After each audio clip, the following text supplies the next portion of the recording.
Dear Bruce, I need to be honest and clear. I'm going to marry Harvey Dent. I love him, and I want to spend the rest of my life with him. When I told you that if Gotham no longer needed Batman, we could be together, I meant it. But now I'm sure the day won't come when you no longer need Batman. I hope it does. And if it does, I will be there. But as your friend, I'm sorry, Harvey. I'm sorry to let you down. If you lose your faith in me, please keep your faith in people. This whole Joker franchise has just been a question of why to everybody. Why is there a movie about a Joker with no Batman? Why is Joker's name Arthur Fleck and we're knowing about his whole backstory when he's known for being ambiguous? Why? And the funny thing is, at least with the first movie, I was okay with it because there is nothing wrong with creating an original story, especially with one of the comics' greatest villains, Joker. If a director like Todd Phillips is inspired and has a direction of how he wants his movie to be, and it's authentic, why not? A Joker movie inspired by Taxi Driver, that sounds cool to me. I'd rather a studio or a filmmaker do something out of the ordinary instead of doing the same typical comic book movie. Joker came out and it was perfectly executed. Joker was nominated for Best Picture, Joaquin Phoenix won his first Academy Award for Best Actor, and Todd Phillips was nominated for Best Director and was nominated for Best Adapted Screenplay. Everything was perfect. The story about Arthur Fleck was great. Character story about a man who just wanted affection and attention, but everything from the people he thought loved him and the justice system turned a blind eye on him, and he ended up becoming a Joker. That should have been the end of Joker. And clearly Todd Phillips thought so too, because it literally said at the end of the Joker in capital letters, the end. But it did not go that way because for whatever reason, money, and it's probably just money, Todd Phillips wanted to make this Joker 2 movie. And I get it, because it made $1 billion and Phillips and WB wanted to capitalize on it. I didn't think it was a good idea to make a Joker sequel, but you never know, lightning can strike twice.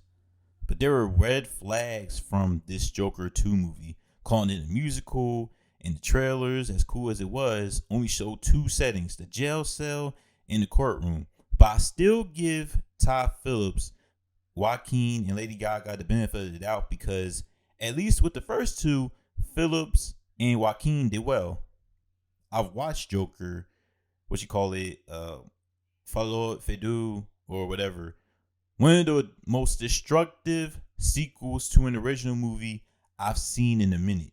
The whole point of the first Joker movie was that anyone can have a bad day, and it was very unapologetic about it, which is what made the first movie great.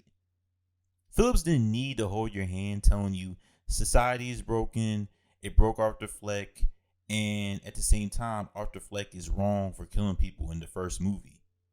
In this second movie, we're basically where we was from the beginning, from the first Joker movie. Arthur is down on his luck, everybody's making fun of him and bullying him.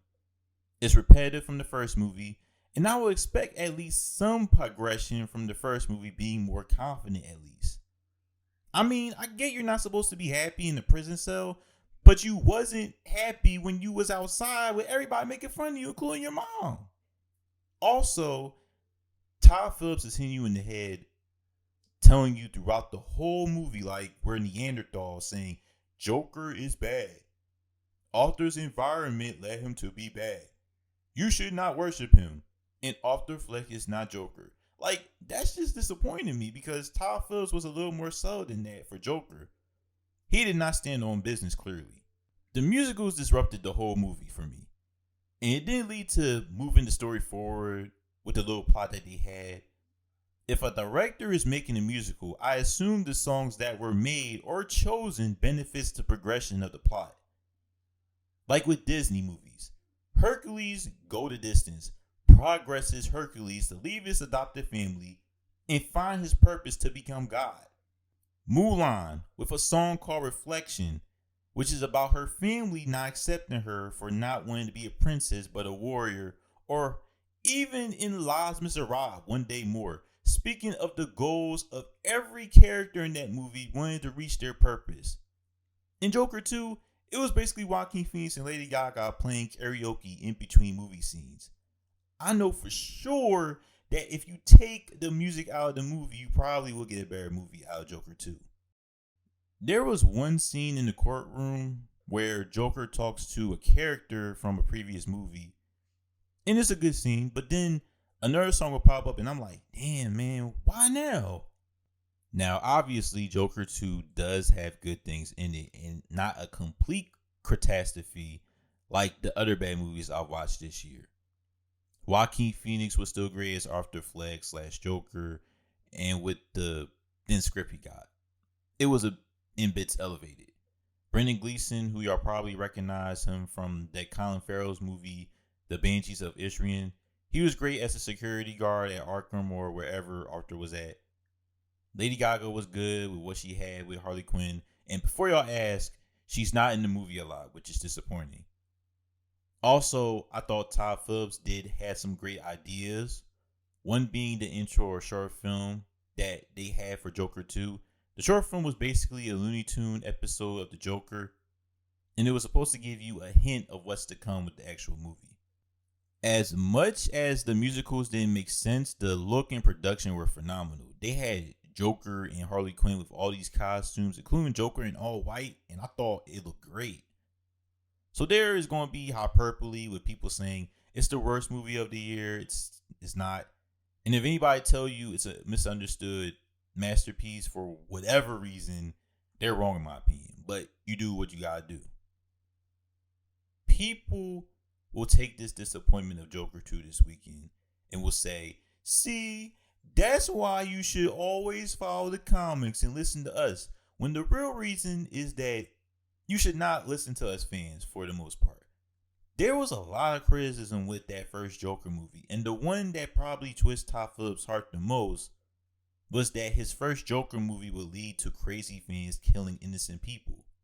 So with the boatload of money he's probably getting from WB, plus the unnecessary harsh comments from people saying Joker will lead people to violence, gave us this movie.